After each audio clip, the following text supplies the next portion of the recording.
اس plazas میں گفتگو فرمائیں۔ جی ڈاکٹر صاحب، بڑی خوبصورت بات آپ نے فرمائی کہ اس ٹائم غیر مسلم یا میں مسلمان کر رہے ہیں، مسلمان آپس میں شدت پسندی کی وجہ سے اور انتہا پسندی کی وجہ سے ہر مسلمان دوسرے مسلمان کو لیبل لگا رہا ہے کفر کا، اور یہ جو فتنہ تکفیریت ہے کہ کسی کو کافر قرار دینا، دیکھیں ایک ٹرم ہے، میں کہتا ہوں فرقہ واریت بڑی آسانی سے ختم ہو جا سکتی ہے۔ جو چیز ایمان اسلام میں لانے کے لیے ضروری ہے ان میں سے کسی ایک کا انکار کر دے تو وہ کافر ہے، اس کے علاوہ باقی سب مسلمان ہیں۔ میں علماء سے ہٹ کے خواص عوام کے لیے بات کر رہا ہوں کہ لا الہ الا اللہ محمد رسول اللہ ہے، بس یہ مسلمان ہے۔ جو اللہ کو ایک مانتا ہے، محمد علیہ الصلوۃ والسلام کو اللہ کا آخری نبی اور رسول مانتا ہے، وہ مسلمان ہے۔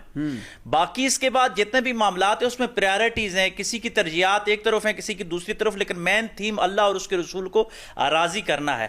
ان میں سے ایک کا بھی انکار جو ہے وہ کفر ہے۔ باقی اگر کوئی کسی کو کافر کہتا ہے نا تو کہ یہ کبھی بھی ممکن نہیں ہو سکتا کہ وہ کسی کو کافر کہ اسلام کا حسن ہے کہ کافر اس کے اندر سمو نہیں سکتا۔ فتنہ قادیانیت کو دیکھیں کہ اسلام کے اندر نقب زنی کی، لیکن بہت جلدی قانونی طور پر بھی عملی طور پر بھی علماء نے وعدت کے ذریعے ان کو فارغ کر دیا، وہ دائرہ اسلام سے خارج ہو گئے۔ لیکن مسلمانوں کے جو اندر فرقے ہیں ان پہ کفر پہ آج تک کسی کا اجماع نہیں ہو سکا، سب مسلمان ہیں۔ توحید اور رسالت کے ماننے والے کو اگر کوئی کافر کہتا ہے تو حقیقت میں وہ قرآن کی اس آیت کا انکار کر رہا ہے، وَاعْتَصِمُوا بِحَبْلِ اللَّهِ جَمِيعًا وَلَا تَفَرَّقُوا۔ وہ براہ راست قرآنی احکامات کی خلاف ورزی کر کے اپنا کفر گاڑ رہا ہے، اپنے آپ کو جہنم کا ایندھن بنا رہا ہے۔ دوسری طرف جو سامراج نے کوشش کی کہ آپ نے جس طرح ریاست مدینہ کی بات کی کہ مہاجرین اور انصار، حضور علیہ الصلوۃ والسلام نے اس معاشرے کو اخوت کا ڈاکٹر صاحب درس دیا، اخوت سے پھر وحدت کی طرف آئے۔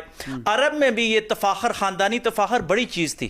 میں قربان جاؤں اپنے آقا علیہ الصلوۃ والسلام پہ کہ 12 دن سیرت نگاروں نے لکھا کہ 12 دن حضرت بلال کی یادداری کرتے رہے، حضور تیمارداری کرتے رہے۔ ان کو بہار تھا، حضور علیہ الصلوۃ والسلام 12 راتیں جو ہے وہ جا کے دودھ گرم کر کے ان کے لیے لے جاتے اور ان کی چکی خود پیستے رہے۔ یہ یہاں پہ ختم نہیں کیا، ہم اس کو کھانا دے دیتے ہیں تو کہتے ہیں وعدت ہو گئی۔ جب مکہ فتح ہوتا ہے، جب مکہ فتح ہوتا ہے تو بڑے بڑے لوگ موجود تھے۔ کعبہ اللہ کی حرمت کا بڑا عظیم مرکز ہے، استعارہ ہے۔ کعبے کی چھت پہ کس کو کھڑا کر دیا؟